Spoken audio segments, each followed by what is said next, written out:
ধৃত শেখ শাহজাহানকে কলকাতার ভবানী ভবনে রাজ্য পুলিশের সদর দপ্তরে নিয়ে এলো পুলিশ বাহিনী।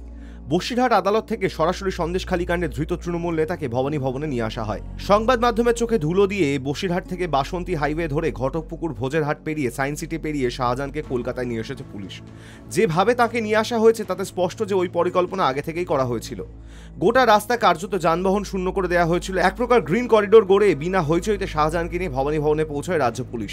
আগামী 10 দিন তাকে সেখানেই রাখা হবে। সেখানেই তাকে দফায় দফায় জেরা করবেন রাজ্য পুলিশের পদস্থ অফিসারেরা। বসিরহাট আদালত থেকে বেরোনোর খানিক পরেই সংবাদ মাধ্যমের চোখে ধুলো দিয়ে শাহজাহানকে নিয়ে পুলিশের 3টি গাড়ির কনভয় উধাও হয়ে যায়।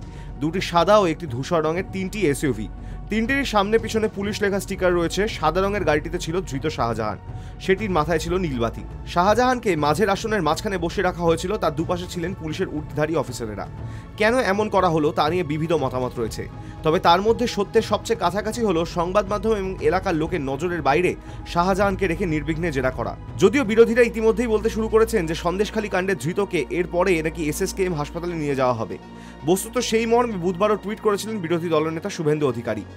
বৃহস্পতিবার আদালত থেকে পুলিশের গাড়িতে সওয়ার শাহজাহান আচমকাই উধাও হয়ে যান। বসিরহাট আদালত থেকে শাহজাহানকে নিয়ে বের হয় 7-8টি গাড়ির কনভয়, কিন্তু 2 কিলোমিটার রাস্তা পেরোনোর পরই বসিরহাট রেলগেটের সামনে আচমকাই শাহজাহান সহ পুলিশের গাড়ির কনভয়ের মাঝখানে ঢুকে পড়ে একটি গাড়ি। পুলিশ বাহিনী অন্য গাড়ি থেকে নেমে সেই গাড়িটি সরানোর আগে শাহজাহানকে নিয়ে ধরাছোঁয়ার বাইরে চলে যায় পুলিশের 2টি গাড়ি। High News network.